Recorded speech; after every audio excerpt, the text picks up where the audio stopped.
ლელიანის სათემო რადიოს ეთერში გთავაზობთ ქალთა საკითხებზე შექმნილ რადიო პიესას „თეთრი კარავი“.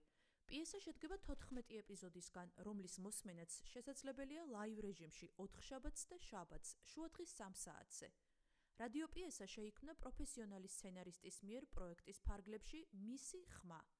აღნიშნული პროექტი ემსახურება ქალთა გაძლიერებას და მათ ჩართულობას თემის ცხოვრებაში, ეკონომიკურ საქმიანობაში და კულტურულ ცხოვრებაში. პროექტის ფარგლებში საქართველოს რეგიონებში შექმნილია 12 სათემო რადიო.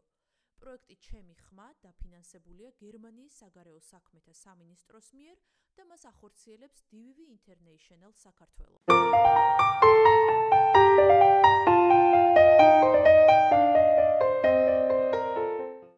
მოგესალმებით მეგობრებო. ეს თეთრი კარავია და მე მსახიობი ეკა ჩხეიძე გახლავართ. დღესაც ჩვენი ეთერის მთავარი თემა ემიგრანტი ქალებია. აი, უკვე ვიღაც გვიკავშირდება. გისმენთ? გაგვეცანით თუ შეიძლება საიდან ხართ, რამდენი წლით ბრძანდებით? 62 წლის გახლავართ. ამერიკიდან გიკავშირდებით. ეხლა იმას ნუ მომაყოლებთ რა გზები და რა შიში გამოვიარე სანამ ამერიკის საზღვარს გადავკვეთი და ნიუ-იორკში ჩავიდოდი. ეს ეხლა ყველა მეცის მექსიკის დაწყევლილი გზა.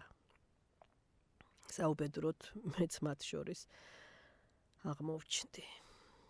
ქვეყანა რომ აირია და ქალების უმრავლესობა ოჯახის სარჩენად უცხოეთში გადაიხვეწა. სხვა გზა მართლა არ მქონდა.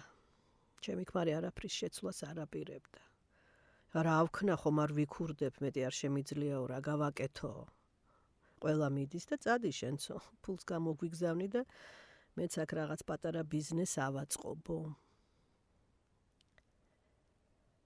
თბილისში 2 მცირეწლოვანი შვილი დავტოვე და მათი უკეთესი მომავლისთვის თავი გადავდე. მაგრამ 20 წელზე მეტი გავიდა. და ვერც ბიზნესი აწყო და მხოლოდ ჩემი ნაწოლები ფულის ხარჯვაშია დღემდე. შვილებიც გაცივდნენ. 20 წელია დედა არ უნახავთ და აბა ახლა როცა შინ დაბრუნება გადავწყვიტე, ჯერ უფროსმა მკითხა, აქ სადაპირებ ცხოვრებასო. გავშრი და ვერაფერი ვუთხარი. მერე კი უმცროსმა შენი მეძე კრედიტი ავიღეთ და მე და ჩემმა ცოლმა და ახლა გვღალატობო. 2 ღამე ტირილში გავატარე.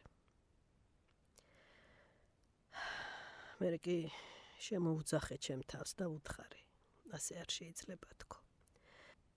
ის თანხა, რასაც ცალკე ვინახავდი და როცა დაუბრუნდებოდი სიურპრიზად და მათთვის მანქანების ყიდვას ვაპირებდი, საკმარისი აღმოჩნდა იმისთვის, რომ საქართველოში ერთ პატარა ლამას სოფელში პატარა სახლი მეყიდა. თავის კაი მოზრდილი მიწით. სიბერის გატარებას იქ ვაპირებ. ჯერ შრომის უნარიანი ვარ და იქაურობას 64-ით გადავაქცევ კი. არც წყენას დავიტოვებ. და დედათ თუ ვერ ვივარგე, რა ვიცი. კარგი ბებია მაინც ვიქნები. დიდი მადლობა. აი, ისევ ზარია. გისმენთ? პირდაპირ ეთერში ხართ. თქვენ პირდაპირ ეთერში ხართ. სახელი და ასაკიც თუ შეიძლება. მოგესალმებით მეგობრებო, მე მქვია ნინო და ვარ 53 წლის. მეც მინდა ჩემზე მოგიყვეთ. წლების წინ სულ სხვა სიტუაცია იყო. ჩვენ ხომ საქართველოში ვცხოვრობთ. ეს კავკასია, სადაც მამაკაცების უმრავლესობა ვერ იტანს, როცა მის ცოლს საკუთარი შეხედულებები აქვს და მას წინააღმდეგობას უწევს. ზოგიერთები ახლაც ვერ ხვდებიან, რომ მამაკაცმა ქალის სიტყვას პატივი უნდა სცეს. ისევე როგორც ქალმა მამაკაცის სიტყვას. მხოლოდ ამ შემთხვევაში შეიძლება კარგი ოჯახის შექმნა და კარგი ურთიერთობების ჩამოყალიბება. ოჯახში პატივისცემა და სიყვარული ერთ დონეზე უნდა იყოს და როცა ერთმანეთის მიმართ პატივისცემა ქრება, ჩემი აზრით, არა მარტო სიყვარული, ყველაფერი მთავრდება. დიდი მადლობა. ძვირფასო მეგობრებო, ჩვენი საეთერო დრო ამოიწურა და მე ისევ ერთი კვირით გემშვიდობებით. მომავალ შეხვედრამდე. ველოდებით თქვენს წერილებს თეთრ კარავში.